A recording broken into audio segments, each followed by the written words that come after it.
नाही, मातोश्रीवर गेलेलो होतो.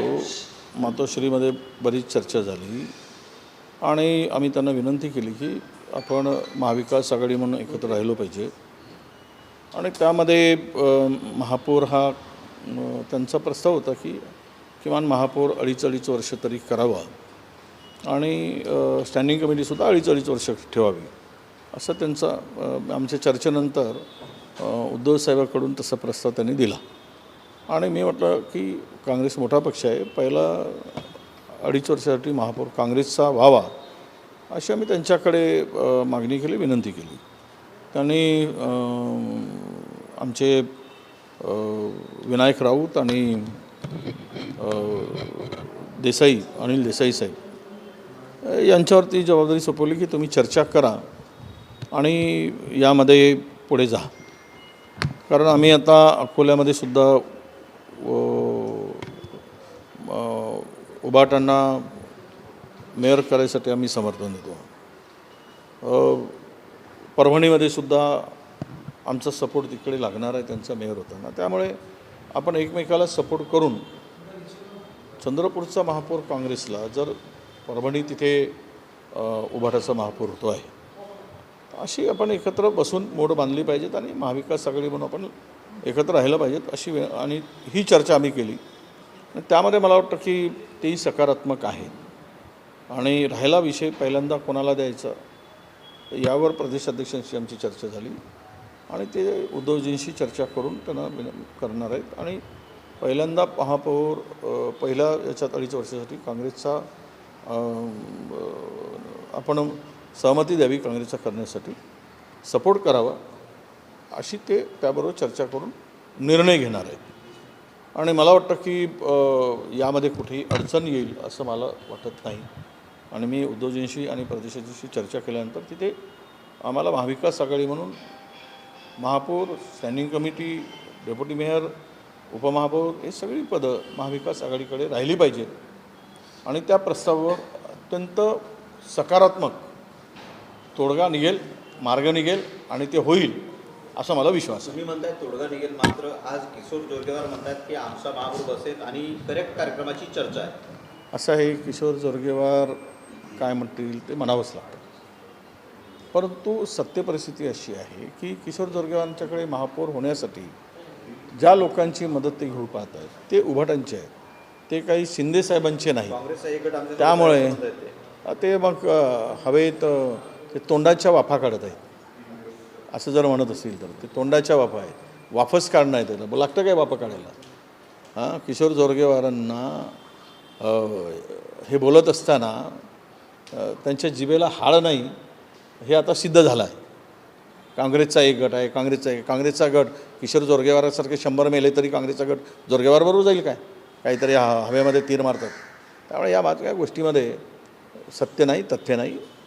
काँग्रेस एकत्र आहे, ठीक आहे, आपसात काही गोष्टी होतात, पदावरून होतात, पण आम्ही त्यावरही मार्ग काढण्याचा निर्णय प्रदेशाध्यक्षांनी आम्ही ठरवला आहे आणि ते प्रदेशाध्यक्ष त्या संदर्भात आपला निर्णय जाहीर करणार आहे. शिवसेना UBT पक्षाच्या जाहीर समर्थन जर तुम्हाला मिळालं तर मग तुमचा मार्ग निघेल आहे? 100% निघेल, 100% निघेल. मी सांगितलं आहे प्रदेशाध्यक्षांच्याबरोबर चर्चा करत असताना की तुम्ही हे पहिले उद्धवजीबरोबर करा आणि आमचेच सगळे झालं तर मग आम्ही 42वर आमचा आकडा जातो आणि मग सगळी पदं वाटप करून घ्यायला महाविकास आघाडीमध्ये मोकळीक आहे. मेयर कोणाचा व्हावा यापेक्षा काँग्रेसचा झाला पाहिजे ही माझी भूमिका आहे. तुमच्या मनभेद आणि मतभेदाचा भाजप फायदा होतोय असं वाटत नाही तुम्हाला? आणि तिकडे काय रोज पप्पी घेत आहेत एकमेकाचे दोघेजण, जोरगेवार आणि मुनगंटीवार, म्हणजे गालगुच्छेच चालले आहेत काय. हे काय हे चाललं आहे राजकारणामध्ये, या सगळ्या गोष्टी घडत असतात. परंतु शेवट पक्ष म्हणून एकत्र यावं लागतं, ती भूमिका स्वीकारावी लागते. मुंबईच्या काय सर, मुंबई संदर्भात काय चर्चा झाली की नाही? सगळीच झाली. महाराष्ट्राच्या राजकारणावर बरीच चर्चा झाली, म्हणजे खूप अनेक विषयावर चर्चा झाली. जवळपास अर्धपौंडस आम्ही चर्चा केली. पुढच्या जिल्हा परिषदेच्या विदर्भातील जर झाल्या तर त्यावरही चर्चा झाली आणि हो घातलेल्या आता निवडणुकीमध्ये काय परिस्थिती आहे त्यावर चर्चा झाली. पण मला वाटतं की मुंबईमध्ये उद्याच्या दृष्टीनं जरी निवडणुका वेगळ्या वेगळ्या लढल्या तरी उद्धवजींनी कधीही काँग्रेस विरोधात जाहीरपणे कुठलीच भूमिका मांडली नाही.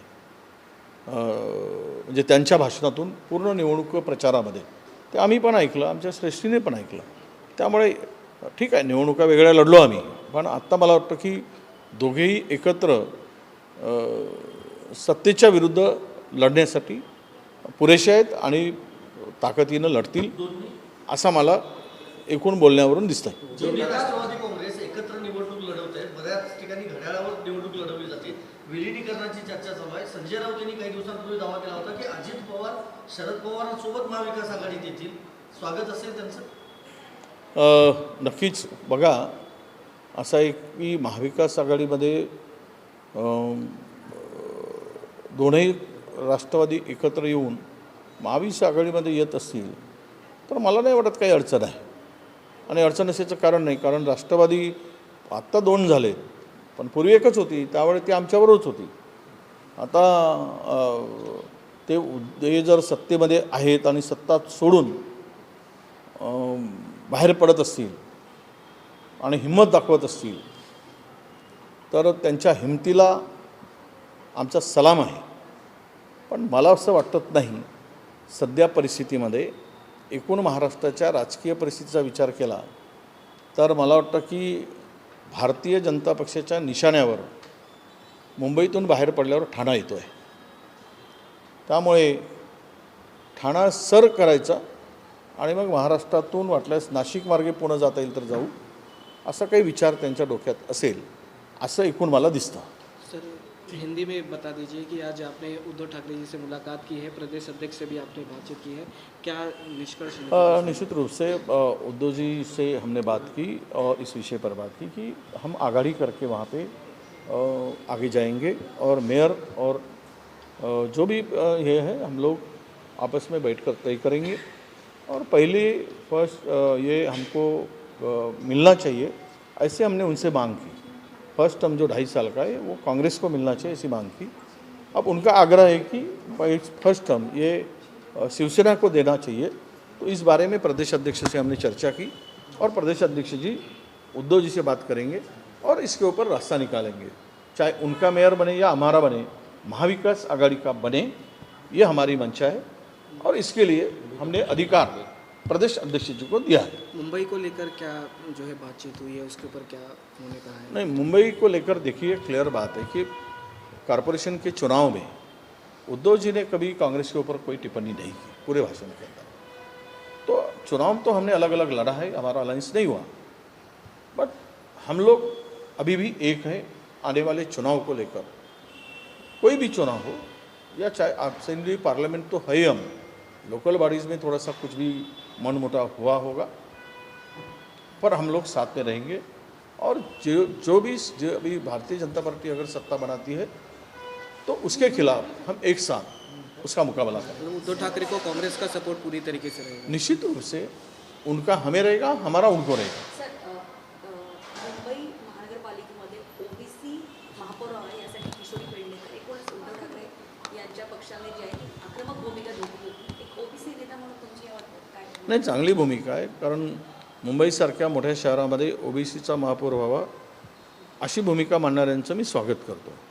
आमचाही समाज तसा ओबीसी हा उपेक्षित, दुर्लक्षित आणि या अशा उपेक्षित दुर्लक्षित समाजाला एवढ्या मोठ्या शहराचा प्रतिनिधित्व करण्याची संधी मिळते तर निश्चित स्वागत आहे.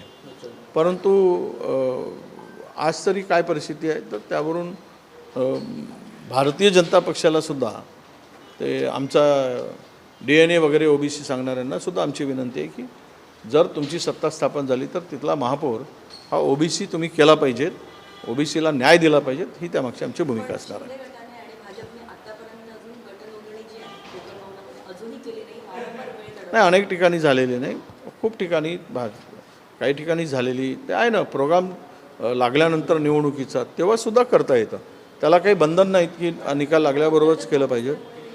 मला वाटतं की ते अंतर्गत वाद आता टोकाचे दिसत आहेत आणि त्या टोकाच्या वादातून